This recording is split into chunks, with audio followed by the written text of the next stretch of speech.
ಆತ್ಮೀಯ H16 news ಅರ್ಥಾತ್ ಸಿದ್ದರಾಮಯ್ಯ ಸ್ವಾಗತ. ನಾನು ನಿಮ್ಮ MI ಅಥವಾ ಮಲ್ಲಪ್ಪ ಜೋತ್ ಅವರು. ಆತ್ಮೀಯರೇ, ನಾವು ಏನು ನಿಸರ್ಗನ ಹಾಳು ಮಾಡ್ತಾ ಇದ್ದೀವಿ, ನಿಸರ್ಗವನ್ನೇನು ಹಡ್ತಾ ಇದ್ದೀವಿ, ನಿಸರ್ಗವನ್ನು ಮುಗಿಸೋ ಪ್ರಯತ್ನ ಮಾಡ್ತಾ ಇದ್ದೀವಿ.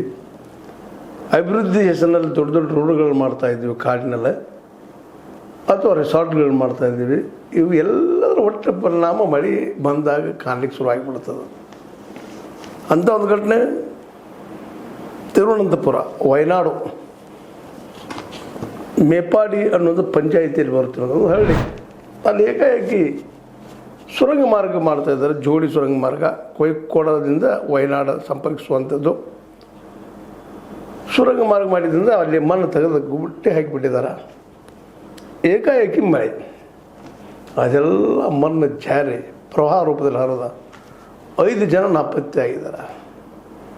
3 ಜನ ಅಂತಿ ಆಗಿದ್ದಾರೆ ಪಾಪ, ಮಣ್ಣಿನ ಆ ಅಡಿಯಲ್ಲಿ ಸಿಕ್ಕ.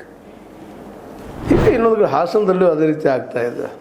ಹೆದ್ದಾರಿಗಳು ಮುಚ್ಕೊಳ್ತಾ ಇದ್ದಾವೆ, ಅಲ್ಲಲ್ಲ ಮಂಗಳೂರು ಕಡೆ ಎಲ್ಲ ಇಲ್ಲೇ, ಕೇರಳದಲ್ಲಂತೂ ಹೇರಳವಾಗಿ ನಡೀತಾ ಇದ್ದಾವೆ. ಈಗೆಲ್ಲ ಕಾರಣ ಯಾರಪ್ಪ ಅಂದ್ರೆ ನಾವು ಅಭಿವೃದ್ಧಿ ಹೆಸರಲ್ಲಿ ಕಾಡು ಇಲ್ಲಿ ಮಾಡ್ತಾ ಇದ್ದೀವಿ, ಗಿಡಗಳನ್ನ ಇಲ್ಲಿ ಮಾಡ್ತಾ ಇದ್ದೀವಿ. ಆ ಕಾಡಿನಲ್ಲಿ ಗಿಡಗಳು ಇರೋದ್ರಿಂದ ಮಣ್ಣಲ್ಲಿ ಸಂಗ್ರಹ ಉಳಿತಿರ್ತದೆ, ಕೆಳಗೆ ಜಾರಿ ಬರೋದಿಲ್ಲ ಅದು. ಆದರೆ ಇವತ್ತು ಗಿಡ ಮರಗಳನ್ನು ಕುಲ್ಲ ಮಾಡ್ತಾ ಇದ್ದೀವಿ. ಒಂದು ಕಡೆ ಮಳೆ ಆದ ತಕ್ಷಣ ನೀರು ಭೂಮಿಯೊಳಗೆ ಇಳಿತದ, ಭೂಮಿ ಕುಸಿತದ. ಇದರಲ್ಲಿ ಅಂತ ರಾಕೆಟ್ ಸೈನ್ಸ್ ಇಲ್ಲ, ಇದೆಲ್ಲ ನಾವು ಮಾಡ್ಕೊಂಡಿದ್ವಿ. ಆದರೆ ಉಳಿದವ್ರು ಪಾಪ ನಮ್ಮ ಜೀವ ಉಳಿತಿರಲ್ಲ, ನಾನು ಹೋಗ್ತಿದ್ದೆ ಹಾಗೆ ಹೀಗೆ ಪಾಪ ಜನ ಮಾತಾಡ್ತಾರೆ. ನಾವು ಪ್ರೆಸ್ನವ್ರ